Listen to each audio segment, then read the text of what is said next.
Assalamualaikum warahmatullahi wabarakatuh. Di sini kami ingin menjelaskan terkait sifat dasar akuntansi. Sebelumnya perkenalkan, nama saya Safira Aulia dan rekan saya. Halo, nama saya Adedina dengan NIM 231011201951. Di sini kami ingin menjelaskan sifat dasar akuntansi. Apa sih sifat dasar akuntansi itu? Sifat dasar atau prinsip yang mendasari akuntansi keuangan merupakan konsep yang harus diyakini kebenarannya sebagai dasar dari ilmu akuntansi yang dibangun.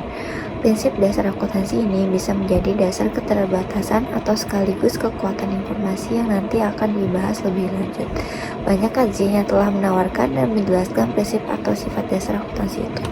Dalam APB Statement nomor 4 dijelaskan beberapa sifat dan elemen dasar dari akuntansi sebagai berikut. Yang pertama ada accounting entity. Akuntansi berfokus pada pencatatan entitas yang terpisah dari pemilik atau entitas lain. Yang kedua ada going concern. Laporan keuangan dibuat dengan asumsi perusahaan akan terus beroperasi kecuali ada keberangkutan. Yang ketiga ada meassurance. Akuntansi mengukur aset, kewajiban, modal, pendapatan, dan biaya dalam nilai moneter. Yang keempat ada time period. Laporan keuangan disusun untuk periode tertentu seperti bulanan atau tahunan. Yang keenam ada monetary unit. Semua transaksi dinilai dalam bentuk mata uang, bukan satuan fisik lainnya. Yang ketujuh ada accrual. Pendapatan dan biaya dicatat saat terjadi, bukan saat kas diterima atau dibayarkan. Yang ke-8 ada exchange price. Nilai aset berdasarkan pada harga pertukaran di pasar. Yang ke-9 ada approximation. Beberapa nilai dalam laporan keuangan menggunakan perkiraan seperti umur aset dan pengisian piutang ragu. Yang ke-10 ada judgment. Akuntan menggunakan pertimbangan dalam memilih metode pencatatan yang sesuai. Selanjutnya itu ada general purpose. Laporan keuangan dibuat untuk semua pihak yang membutuhkan, bukan hanya untuk pihak tertentu. Yang ke-12 ada interrelated statement. Neraca, laba rugi, dan arus kas saling berhubungan dalam pencatatan. Yang ke-13 ada substance over form. Pencatatan lebih menekankan realitas ekonomi dibanding bukti hukum formal. Yang ke-14 ada materiality, yaitu hanya informasi penting yang dicatat dalam laporan keuangan agar relevan bagi pengambilan keputusan. Akuntansi memiliki sifat dan ciri penting yang perlu dipahami agar outputnya dapat dimanfaatkan secara optimal.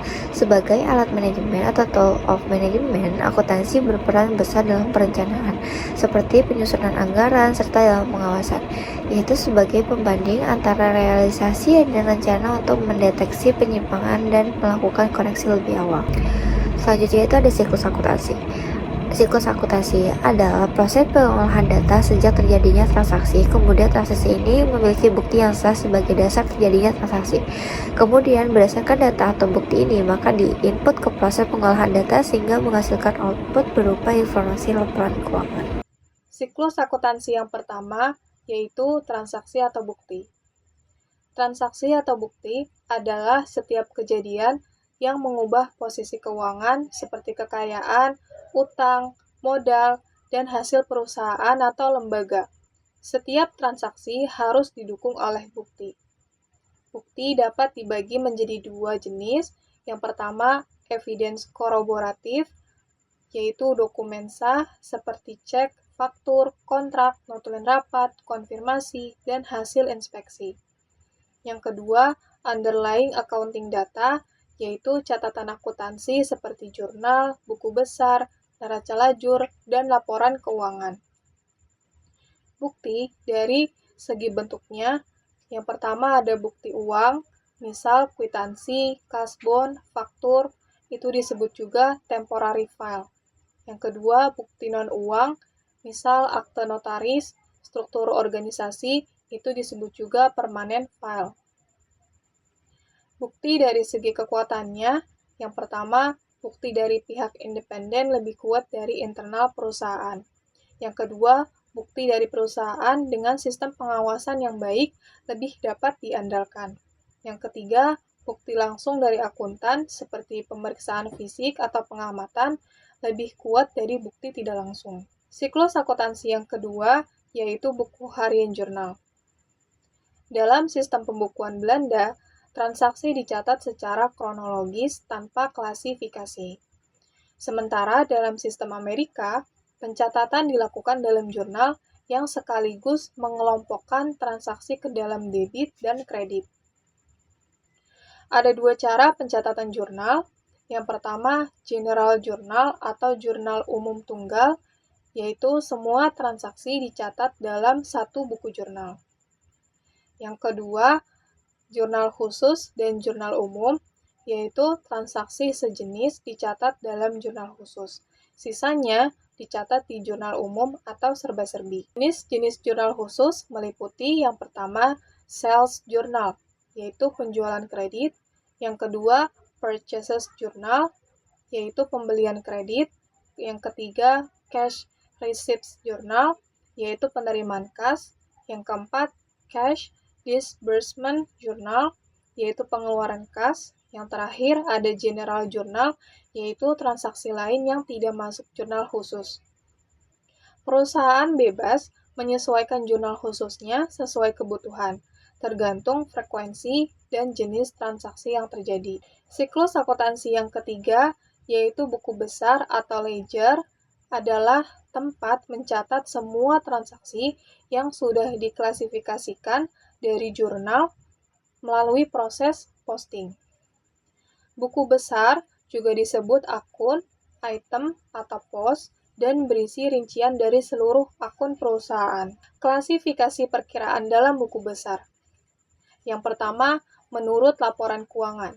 Ada aktiva, asset accounts, utang atau kewajiban, liabilities accounts, modal, capital accounts, biaya, expense accounts, penghasilan, revenue accounts.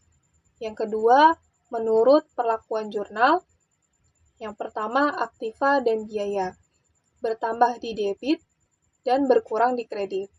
Yang kedua, utang, modal, dan penghasilan itu bertambah di kredit, berkurang di debit. Siklus akuntansi yang keempat, yaitu neraca lajur atau worksheet, adalah alat bantu yang digunakan untuk mempermudah penyusunan laporan keuangan. Bentuknya berupa tabel dengan 8, 10, atau 12 lajur yang masing-masing berisi informasi dari proses akuntansi. Siklus akuntansi yang terakhir yaitu laporan keuangan. Jenis-jenis laporan keuangan utama ada 5. Yang pertama adalah laporan laba rugi. Ini menunjukkan pendapatan, beban, serta laba atau rugi selama periode tertentu. Yang kedua, laporan posisi keuangan atau neraca, yaitu laporan yang menampilkan aset, liabilitas, dan ekuitas pada tanggal tertentu. Yang ketiga, laporan arus kas, yaitu laporan yang menyajikan aliran kas dari aktivitas operasi, investasi, dan pendanaan. Yang keempat, laporan perubahan ekuitas, yaitu laporan yang menjelaskan perubahan modal selama periode, termasuk laba ditahan dan dividen. Yang terakhir, catatan atas laporan keuangan, yaitu laporan yang memberikan rincian tambahan dan penjelasan atas laporan utama. Kesimpulan dari materi pertemuan 2 teori akuntansi ini, yaitu akuntansi adalah sistem informasi yang mencatat, mengklasifikasi, dan menyajikan transaksi keuangan berdasarkan prinsip seperti entitas, going concern, akrual, dan materialitas. Prosesnya dimulai dari bukti transaksi, dicatat di jurnal, diposting ke buku besar, disusun dalam neraca lajur, hingga menghasilkan 5 laporan utama, yaitu laba rugi, neraca, arus kas, perubahan ekuitas, dan catatan atas laporan keuangan. Akuntansi bersifat historis, namun dapat mempengaruhi perilaku pengguna, serta tidak sepenuhnya netral karena dipengaruhi oleh ideologi seperti kapitalisme. Sekian video pembelajaran dari kami, kurang lebihnya mohon maaf. Wassalamualaikum warahmatullahi wabarakatuh.